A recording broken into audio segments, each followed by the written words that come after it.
Gubernur Jawa Barat Ridwan Kamil membuka opsi untuk Hussein Ali Rafsanjani, guru muda di Pangandaran yang mengundurkan diri sebagai aparatur sipil negara setelah melaporkan adanya dugaan praktik pungutan liar atau pungli. Salah satu opsi solusinya, Hussein pindah mengajar ke tingkat SMA yang menjadi kewenangan Pemprov Jabar. Saat di Pangandaran, Hussein diketahui mengajar di SMP 2 Pangandaran. Hal itu ia sampaikan setelah mendengar penjelasan langsung dari Hussein di Gedung Sate Kota Bandung, Jawa Barat pada Rabu 10 Mei 2023 sore. Emil menyayangkan keputusan Hussein untuk mengundurkan diri jadi PNS, apalagi masuk PNS mesti melewati serangkaian tes panjang dengan persaingan yang ketat. Seperti diketahui, kisah getir dialami Hussein Ali Rafsanjani, guru muda di Kabupaten Pangandaran yang memilih mengundurkan diri sebagai PNS usai melaporkan praktik pungli.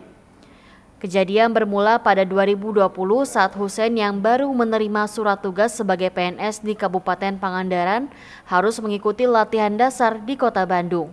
Namun, ia mendadak harus membayar uang transportasi sebesar Rp270.000 padahal biaya kegiatan sudah dianggarkan. Kemudian pada saat latihan dasar berjalan, para peserta juga kembali diminta bayaran sebesar Rp310.000 yang entah peruntukannya. Saat itu, ia berkeberatan dengan pungutan tersebut. Terlebih lagi kala itu gajinya masih belum cair selama 3 bulan atau dirapel.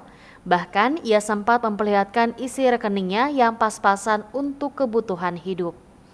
Karena menganggap tak wajar, ia pun melaporkan aksi pungutan tersebut melalui situs pengaduan dari lapor.go.id dengan nama anonim.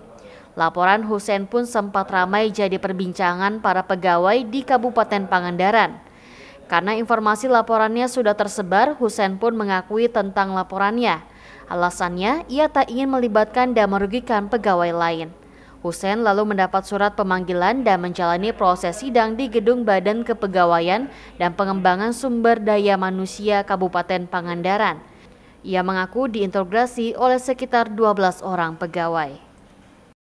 Tiba hamin seminggu, ada chat untuk diharuskan bayar transport sebesar Rp270.000. Itu dari panitia atau dari panitia, tapi kan apa ya, panitia itu kan pembentukannya dari BKPSDM toh.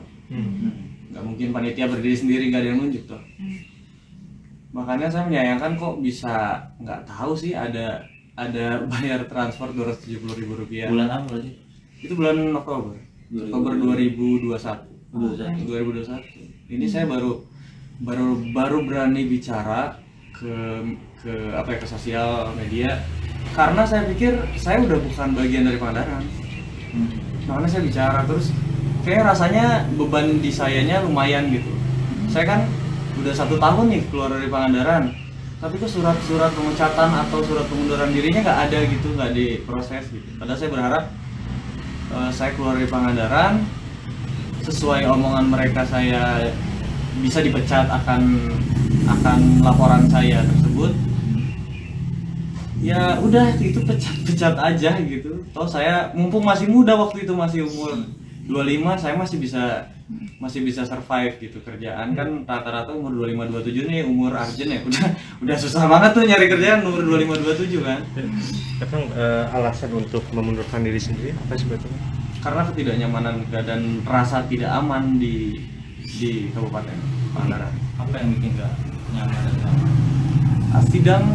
Sidang dirembuk sama 12 orang, diintimidasi pun bagi saya tidak nyaman. Entah ya, kalau ada yang bilang nyaman, kalau saya pribadi sih bilangnya nggak nyaman. Itu gara-gara apa bisa sampai sidang? Gara-gara saya menanyakan di lapor.go.id kenapa ada pungutan sebesar Rp270.000 plus Rp310.000 saat latsar.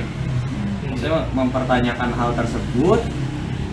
Saya berharapnya karena saya mempertanyakan di lapor.go.id, dijawabnya juga di lapor.go.id, jangan dicari siapa yang lapor gitu.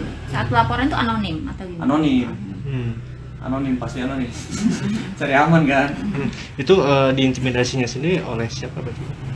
Oleh saya nggak bisa nyebut nama ya, pokoknya saya kalau itu di sidangnya di kantor BKPSDM. Dari pihak mana berarti? Pasti dari pihak BKPSDM juga ada. ASN ya, Iya, ASN, sama ASN, BKSDM. sama ASN. Bentuk intimidasinya sendiri kayak gimana sih kan?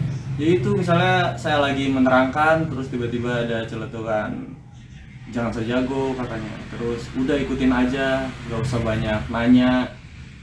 Akhirnya itu yang paling kena di hati tuh, kamu tuh kalau ngelaporin kita ke suatu website atau apa, itu tuh bisa dianggap menjelekkan nama instansi. Padahal jujur niat saya cuma mempertanyakan aja. Kalaupun enggak, ya jawab aja, nggak susah. Iya kan? Jangan bilang saya bisa dipecat, terus tiba-tiba di grup tuh dikasih kabar kalau Husein nggak ngapus laporan, satu kabupaten SK-nya nggak akan turun. Ya satu kabupaten nyerang saya lah. Mana ada orang nggak tahu apa-apa SK-nya nggak turun, nih nyerang orang yang bikin ulah dong.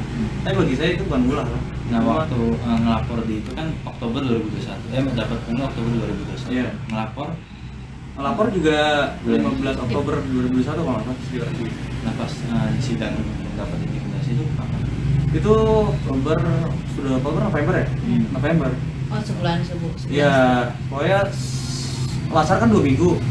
Sesudah latsar tuh seminggu atau 10 hari berikutnya saya datang. Terima kasih telah menonton. Jangan lupa like, share, subscribe, dan klik lonceng ya.